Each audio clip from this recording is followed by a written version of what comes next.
Olá, está começando o Coletiva, o programa de entrevistas que mostra todos os ângulos de quem está no centro dos acontecimentos. Nosso convidado de hoje é o candidato do Partido da República ao governo do estado, Lúcio Gonçalo de Alcântara. Médico formado pela UFC, 67 anos, Lúcio tem longa trajetória na política e já ocupou quase todos os cargos que um homem público poderia desejar.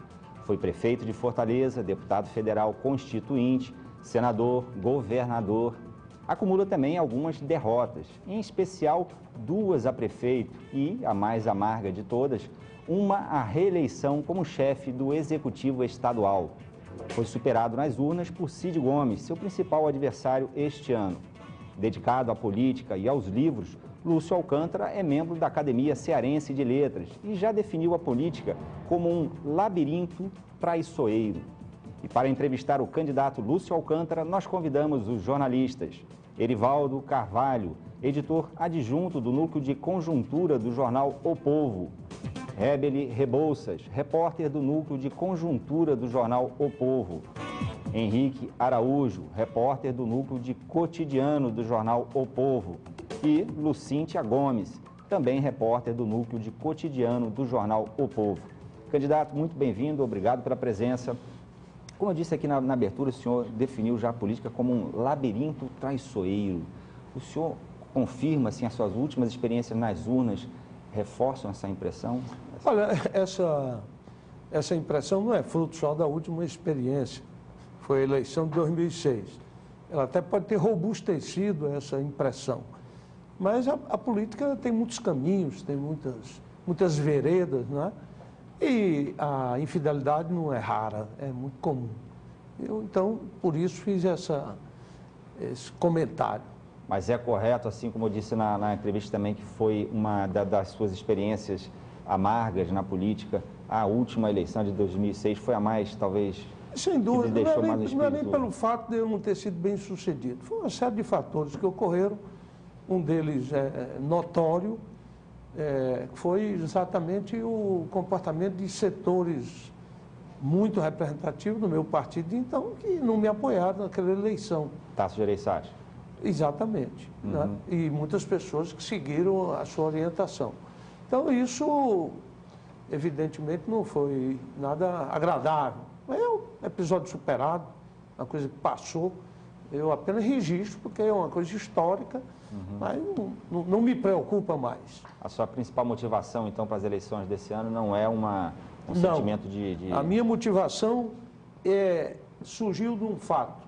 Era a armação que estava se organizando aqui, no sentido de impor uma candidatura única do atual governador, com uma federação ou um cartel de partidos políticos, né, que estavam sendo manejados, administrados, de modo a não ter concorrente. O jornal O Povo, por exemplo, publicou uma matéria de grande repercussão e muito conteúdo, há pouco tempo, acho que uns 2 meses, onde o Ceará aparecia como um estado que não tinha concorrente. A minha responsabilidade política não me permitia que eu me omitisse nessa hora. Não era o meu projeto, mas há um ano grande contingente da população queria ter uma candidatura alternativa. Agora, candidato, boa noite. Boa noite.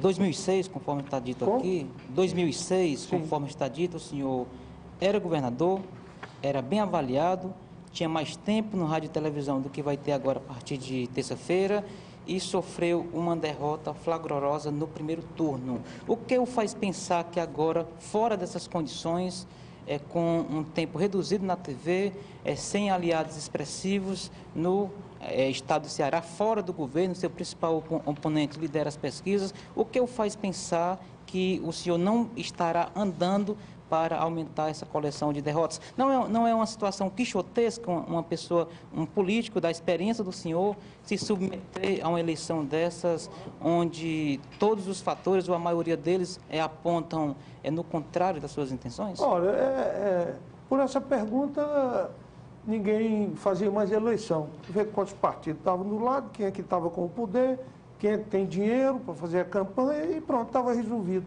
Dispensava a manifestação do povo. Não combinaram com o povo.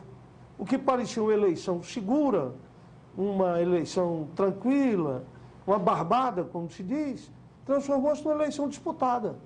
A minha responsabilidade política não é só com a vitória, ou com a chance de vitória, é com a afirmação do processo democrático. Diziam que eu não era candidato, porque eu não tinha coragem de ser. Diziam que eu não era candidato, porque eu não tinha dinheiro para concorrer.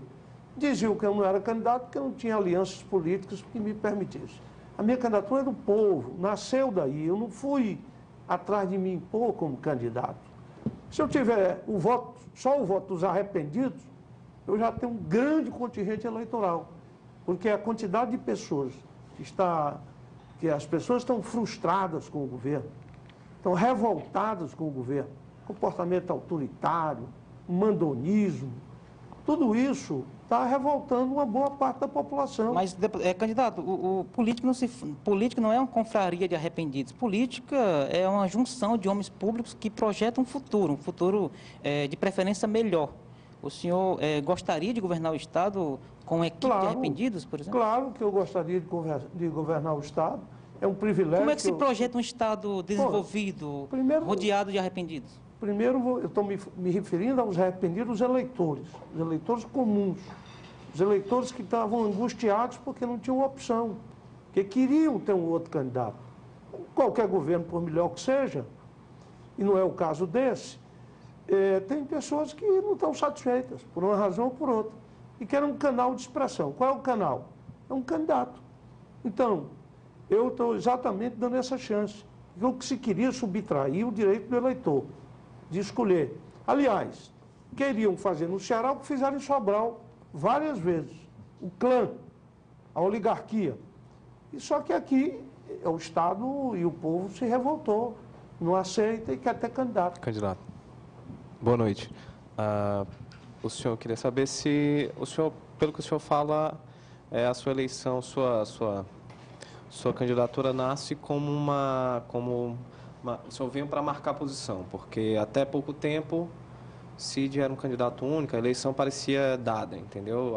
Os atores estavam colocados. Eu queria saber se as últimas pesquisas apontaram que o senhor hoje ocupa, até que se prove o contrário, ou a segunda colocação, entendeu? Nas pesquisas de opinião, eu queria saber se esse desempenho da sua candidatura até agora tem surpreendido, ou o senhor esperava esse...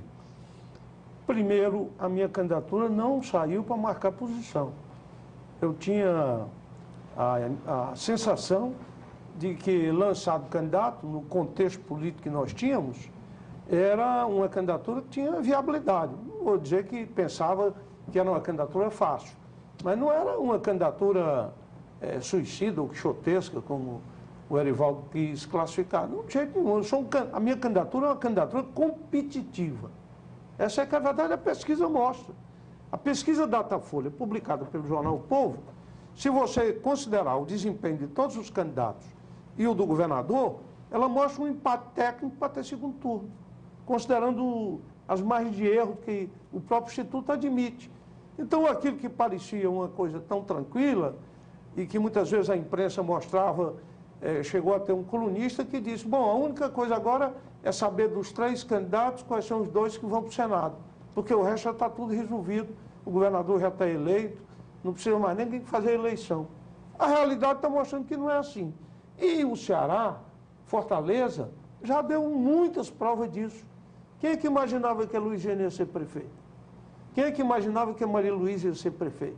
Então, o povo é soberano, ele decide, ele faz suas opções, suas escolhas, a revelia de fatores que nós julgamos que são, vamos dizer assim, definidores de uma vitória que é antecipada, vamos dizer assim. Por falar em fatores definidores, Dilma Rousseff, na sua participação da candidata a presidente na sua campanha, o senhor considera o envolvimento dela, a sua proximidade da candidata do PT à presidência, um fator definidor da campanha? Eu considero um fator muito importante. Por quê? Até por uma questão também de fidelidade eleitoral.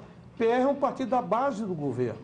O PR apoia o presidente Lula, é um dos partidos mais fiéis, vamos dizer assim, ao presidente, e, portanto, está apoiando também, integra a coligação que apoia a candidata Dilma Rousseff. Então, é mais do que natural, eu até estranho que alguém fica admirado, perguntando como, por quê.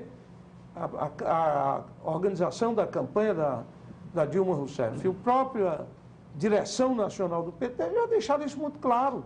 Ela estará em quantos palanques a apoio. Agora não dá para admirar não, o senhor tendo... Não dá para admirar o senhor tendo na vice, candidatura a vice, o PPS, que está na base do candidato do PSDB, que faz oposição. Qual é o problema? Não existe verticalização. A verticalização caiu. O próprio jornal O Povo hoje está mostrando que Mas o PPS não é oposição ao governo Lula? A decisão do Tribunal Superior Eleitoral está sendo revista, ou já terá sido revista quando o programa estiver sendo veiculado. Mas o senhor particularmente não acha que a ideia da verticalização ela é salutar para a democracia brasileira? Uma eleição estadual é uma coisa, eleição nacional é outra, tem nada a ver. Eu acho que a verticalização foi uma camisa de força que quiseram impor e que não funcionou. Então, a liberdade de organização aqui é total, é da lei. Ok, nós vamos fazer agora um rápido intervalo e voltamos daqui a pouquinho com mais um bloco do Coletivo. Até já!